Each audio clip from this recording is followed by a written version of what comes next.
Alors aujourd'hui, je tiens à partager avec vous une expérience de terrain réel. Alors, très souvent dans le domaine de la distribution de boissons, nous faisons face à un cas. Et ce cas souvent, c'est lorsque nous sommes souvent à la fin du mois. Alors, je rappelle que parfois, nous avons des objectifs en termes de volume à réaliser pour chaque mois. Donc très souvent, à la fin des mois, il arrive souvent qu'on n'a pas encore atteint ces objectifs-là et parfois, il nous faut les atteindre. Donc, la plupart du temps, on n'arrive pas souvent à atteindre certains objectifs parce que, comme je vous l'ai dit, il faut passer parfois des commandes lorsque vous avez des emballages disponibles. Ou bien parfois, à cause de l'indisponibilité des emballages vides au niveau de votre quai, vous passez la commande le dernier jour du mois et la commande vous est livrée, je vais dire, 2 jours après. Ou encore, si c'est que vous passez la commande peut-être un samedi, un week-end, étant donné que la brasserie fait demi-journée pratiquement, donc votre commande ne peut être livrée que le lundi qui suit. Et là, ça rentre déjà dans un nouveau mois. Donc, c'est le cas par exemple pour ce mois. Bon, si vous suivez déjà cette vidéo, peut-être que ça serait déjà une autre jour. Mais aujourd'hui, là, laquelle je fais cette vidéo, c'est le dernier jour du mois de février. Donc, il nous fallait atteindre notre objectif en termes de volume. Voilà que nous sommes pratiquement déjà à la fin du mois et nos emballages ne nous permettaient pas de passer directement à la commande et de recevoir. Mais est-ce qu'en tant que gestionnaire, il faut croiser les bras et dire que voilà, nos emballages n'atteignent pas? Non, il y a toujours une manière de s'y prendre. Alors, avant-hier, quand on était venu au niveau de notre quai, on a constaté que le stock d'emballage ne pouvait pas nous permettre. Mais par expérience, il y a une approche qui nous permet souvent de passer commande et de trouver les voies et moyens pour pouvoir recevoir ce commande-là dans le même mois. Alors, qu'est-ce qui s'est passé? Lorsqu'on n'a pas suffisamment d'emballage, on a quand même les 3/4 des emballages qui vont nous permettre de recevoir la commande. Mais qu'on n'a pas la qualité de commande, nous passons commande quand même. Vous voyez, nous passons la commande. Et là, nous ne passons pas la commande tout juste comme ça à partir de rien. 2 choses nous permettent de pouvoir faire cela. La première des choses, ce sont les commandes fermes. En logistique, en réalité, ce sont des termes et des expressions que nous utilisons. En fait, les commandes fermes, ce sont des commandes prévalidées par les clients. Autrement dit, dans le domaine de la distribution de boissons, étant donné que le client aussi, avant de passer sa commande, essaie d'évaluer le stock d'emballage qu'il a. Donc, moi, en tant que responsable d'un grand dépôt, avant de passer ma commande, j'essaie d'anticiper. Donc, j'appelle les clients pour leur demander en quelque sorte quel est leur stock d'emballage disponible. Vous voyez? Donc, déjà, étant donné que mon stock ne suffit pas pour pouvoir passer la commande, je peux me baser sur le stock des clients et ainsi inciter une commande de leur part.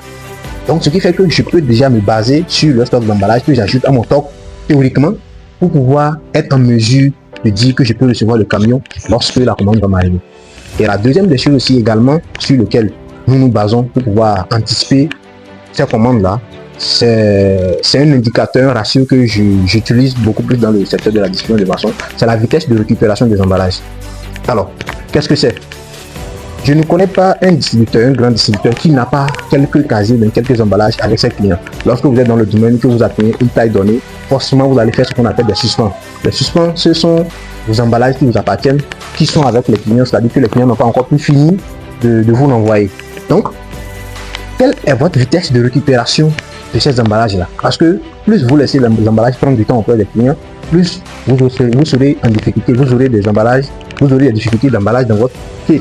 Maintenant, plus la vitesse est élevée, c'est-à-dire vous récupérez vite ces emballages-là, plus vous avez la possibilité d'avoir un stock conséquent au niveau de votre quai. Donc voilà les 2 éléments qui nous permettent de pouvoir anticiper.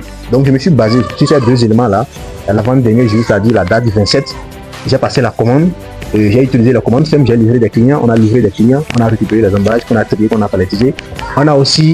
On s'est basé sur, et on a amélioré aussi notre vitesse de récupération, on a récupéré le maximum d'emballages qu'on pouvait. Mais malgré ça, les emballages étaient encore insuffisants pour pouvoir recevoir le camion. Parce qu'à l'heure où je vous parle, par exemple, le camion est déjà en train de venir déjà. Et il nous faut, par exemple, et là, si je vais vous montrer, par exemple, regardez un peu, ça c'est le stock des emballages au niveau des casiers de 20 trous. Donc tout ceci, par exemple, doit être déconsigné. Et là, vous voyez ce vide-là. Ce sont des emballages que nous n'avions pas encore. Bon, je dirais, nous avions ces emballages-là, mais il y a un problème qui se pose. Ici, par exemple, c'est une bouteille brune, vous voyez la nature de la bouteille. Donc, dans cette palette-là, ça veut dire qu'il ne doit contenir que ces bouteilles-là. Donc, dans la palette, on ne doit avoir que ces bouteilles-là. Voilà que les bouteilles que nous n'avions que nous avions ces bouteilles. Vous voyez, nous avions ces bouteilles là. Et nous ne pouvons pas mélanger les deux bouteilles dans une même palette. Vous voyez, parce que dans une précédente vidéo, je vous expliquais que pour déconsigner les emballages d'abord sont palettisés et dans chaque palette doit être constituée de la nature de nos bouteilles. Donc lorsqu'on prend par exemple ce genre de bouteilles dans une palette, il ne doit y avoir uniquement ce genre de bouteilles là dans la palette. Lorsqu'on prend par exemple les bouteilles noires, il doit y avoir uniquement que ces bouteilles. On ne peut pas mélanger dans une palette ces bouteilles là par exemple et les bouteilles noires. Donc voilà la situation dans laquelle nous sommes aujourd'hui. Donc on a pu récupérer les emballages, on a pu trier les emballages, nous avions le stock qu'il faut.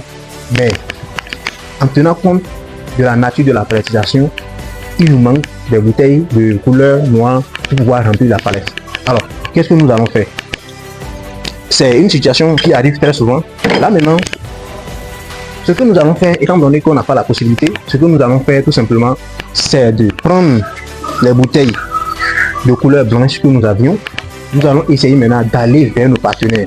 Les partenaires peuvent être par exemple d'autres distributeurs ou encore nos clients mini dépôt. Donc nous allons vers eux et nous allons leur demander de nous aider à avoir la nature des bouteilles que nous cherchons pour pouvoir compléter notre palette pour la déconsignation. Donc c'est ce que nous avons fait. Nous avons quelques bouteilles de couleur blanche. Nous allons les charger et nous irons un à un vers ces partenaires là et ils vont nous aider à échanger ces bouteilles. Et après cela maintenant, nous pouvons venir maintenant compléter nos palettes pour pouvoir faire la déconsignation. Donc voilà une expérience terrain pratique que nous sommes en train de vivre actuellement et que j'ai voulu partager avec vous en espérant que cela puisse vous apporter un de plus. J'espère que vous avez appris quelque chose de cette expérience là et on se dit à la prochaine.